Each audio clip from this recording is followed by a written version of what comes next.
Chase Thompson, 6'8" forward freshman, top 100 player in the country, #1 in Minnesota, which I know you don't take lightly. Some people think Minnesota's a far off land, but there's a lot of good athletes coming from Minnesota. Quarterback state champ, or quarterback of his football team, high school basketball state champ. What makes him such a winner in your mind? I think Chase is mature beyond his years in a lot of different ways. You know, not just physically, but mentally as well. He's a tough kid. He's been well coached. Minnesota high school basketball is very good. There's a lot of really good players that come from there. And with only St. Thomas and Minnesota as the only Division I schools, there's availability. And so Coach Bender did a great job of identifying Chase in the AAU circuit. We got to recruiting him pretty quickly, and we really liked him right away. Just not only the way he played, but just his fit with Clemson, and did a really good job of just, you know, talking to he and his family a great deal. And he's just a winning type guy. Took his team in football to the state championship, certainly won a high school state championship in basketball. He's just used to winning, and those guys are invaluable. I played a lot of different sports growing up, soccer, baseball, tennis, obviously football as well. Kind of was known for that. But, you know, just kind of a do-it-all type of guy, I'd say. And then just kind of underrated athleticism. I feel like. Yeah. Why do you think you're underrated? I just feel like, you know, when you look at me, you don't think, you know, some of the dunks I can do and stuff like that. You don't expect it. So, but football just kind of came naturally.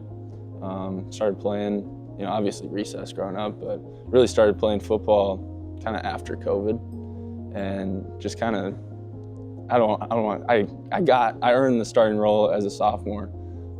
Struggled a little bit, but then junior year, made it all the way to state semifinals, and then senior year ended up losing, getting second place in the state championship. But just kind of had the arm power.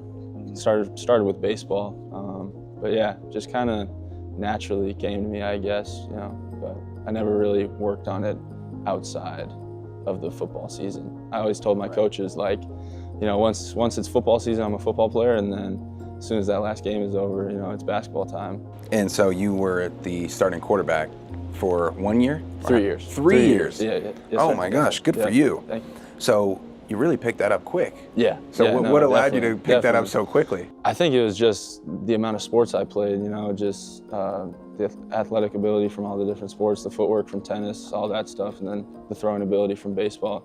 Just kind of came together, and, you know, it just kind of happened. Yeah, he's got that versatility. 25 points a game, 10 boards, 4 assists in high school. Of course, throwing the ball like this a lot, you know, and also now he can dime it out. What elements do you see about him as, okay, I can see this guy was a high school quarterback because he does these type of things? Well, he has a great feel for play. And I'm sure some of that is from reading defenses as a quarterback.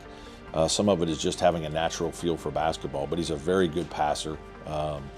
Both high-low and otherwise. He just has a feel for like where the ball needs to go, and he knows where guys are on the floor. You know, one of the things that I really liked about him when I went and saw him play in AAU, because we don't get to see him that many games, was his ability to handle the ball versus pressure, and versus full court press as an inbounder, and a guy that the ball came back to, and a guy who with his size could see over the top of traps and presses, and so he made some really good passes. Really that next play mentality, especially with football, it's really just one play at a time. And, you know, to rally the guys, and just the end goal in football is just to win. That's all that really matters. Win the next play, win the drive, win the possession. So really, I think that's kind of the way basketball is. You know, it's a game of runs. Never, you know, who can make the biggest run is going to win. So yeah, just to keep fighting. I think that's a winner for sure. You led your team, correct me if I'm wrong, to its first ever high school basketball state championship. Yes, sir. Yep. In school history. What was that like when you guys had that achievement? Yeah, that was incredible. Just especially for my hometown, Alexandria. I kind of claim 2 hometowns, Glenwood and Alexandria. But so I grew up in Glenwood, and then I went to school in Alexandria. But just such a good community, and to give them something, you know, just everybody was proud of it. And so to play for them, you know, there's clips of me like, you know, we had Alexandria across the chest, banging against it. Just, yeah, no. They rallied behind us, and we were really just playing for them. And then also, when I was younger, I was on a halftime performance team called the Alexandria Aces. And we performed in front of, we went to Timberwolves games, Notre Dame games, pretty much all over the country. So I just kind of think back to that, where I come from, and yeah. What was the performance style of the Alexandria Aces? Spin the ball on our fingers. Oh, okay. And do tricks, yeah. So it's on YouTube, but. Yeah. Wow. Yeah. So you're like a Pistol Pete out there. Kind of, I guess, yeah, sure. What was your best trick? I wasn't actually very good, but I was probably the best basketball player. Right. Yeah, some of my other buddies still hang out with them today, but they were a little bit better than me, so yeah. But you were like the on-the-court production.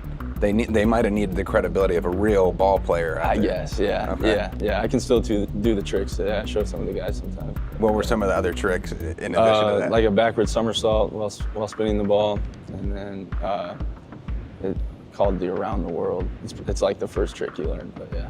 Okay. Have you showed any of the college guys here to gain some respect? Yeah, a little bit, yeah.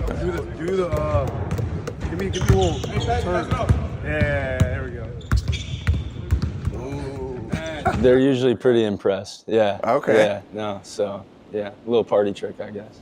And then Chase did a good job of coming in, 222 pounds, and he's put on a couple pounds since then. So physically, he's more ready than most freshman big guys. But really excited because he can play around the basket. He's more athletic than most people realize. He can shoot the three a little bit. He's a really good passer.